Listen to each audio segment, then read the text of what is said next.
महाराष्ट्र की ठाकरे सरकार को अस्थिर करने की साजिश के तहत कराया गया मुसलमानों की रैलियों में दंगा।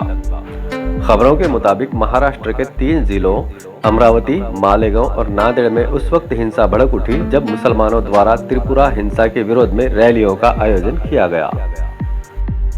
महाराष्ट्र का इतिहास रहा कि मुसलमानों ने जब भी कोई धरना, रैली या धार्मिक इज्तिमा किया, बेहद अमन व अमान से किया।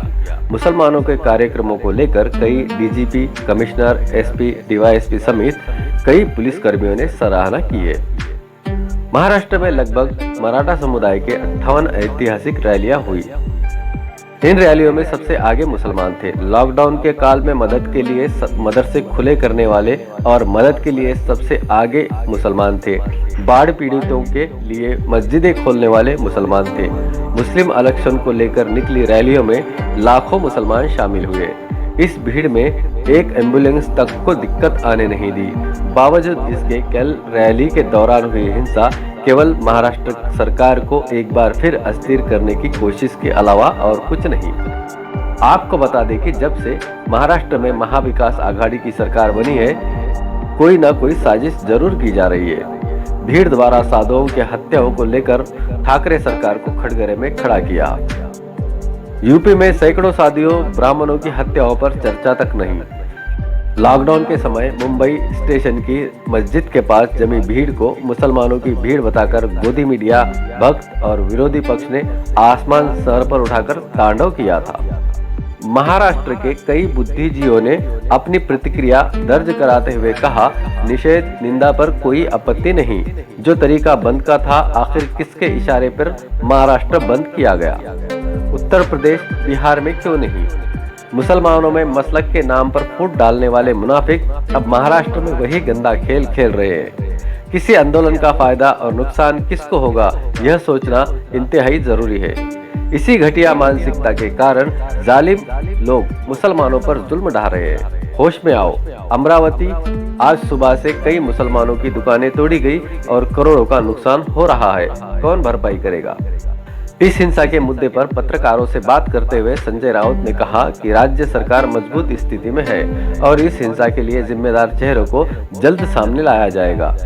संजय राउत ने कहा कि महाराष्ट्र में जो हिंसा हो रही है, उसका उद्देश्य महाविकास आघाड़ी सरकार को अस्थिर करना है। हिंसक घटनाओं की बात करते हुए वे राज्यपाल से मिलेंगे और केंद्रीय गृह मंत्रालय को पत्र लिखकर दावा करेंगे कि महाराष्ट्र में कानून व्यवस्था बिगड़ रही है। भविष्य में ये सब भी होगा, लेकिन राज्य सरकार बिल्कुल स्थिर है। उन्होंने कहा कि महाराष्ट्र गृह मंत्रालय की जांच में इस हिंसा के लिए जिम्मेदार लोगों को सामने लाया जाएगा। महाराष्ट्र में शिवसेना, कांग्रेस और राष्ट्रवादी कांग्रेस पार्टी ने मिलकर सरकार बनाई है, जिसे महाविकास आघाड़ी सरकार कहा जाता है। एनसीपी नेता और राज्य सरकार के मंत्री नवाब मलिक ने कहा, कल जो हुआ वह सही नहीं है। नियमों का उल्लंघन करने वालों के खिलाफ कार्रवाई की जाएगी। आंदोलन करना आपका अधिकार है, लेकिन हिंसक आंदोलन करना नहीं। लोगों को सावधान रहना चाहिए कि अब और हिंसा नहीं होगी। कुछ लोग शांति भंग करने की कोशिश कर रहे हैं। उधर एमआईएम सांसद इम्तियाज जलील ने अमरावती हिंसा की निंदा करते हुए कहा है, मैं त्रिपुरा और महाराष्ट्र दोनों जगह हुई हिंसा की निंदा करता हूं।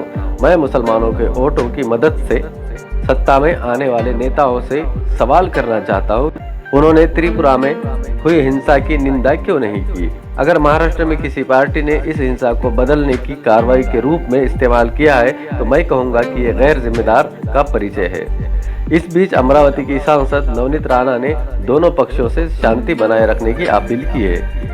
त्रिपुरा में मुस्लिम समुदाय के खिलाफ कथित अत्याचार के विरोध में शुक्रवार को निकाली गई रैलियां राज्य के कुछ हिस्सों में हिंसक हो गई थी।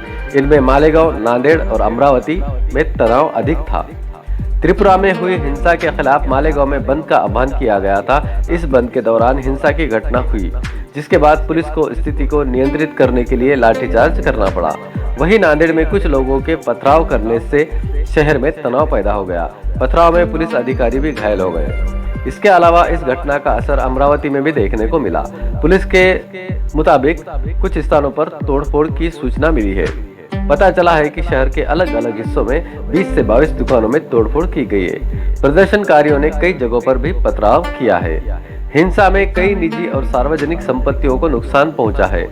पुलिस यूएपीए एक्ट के तहत कार्रवाई कर रही है, तो इसे लेकर आक्रोश भी है। पुलिस का कहना है कि उन्होंने फर्जी फोटो, वीडियो या आपत्तिजनक जानकारी फैलाकर धार्मिक तनाव फैलाने की कोशिश करने वालों के खिलाफ कार्रवाई की है।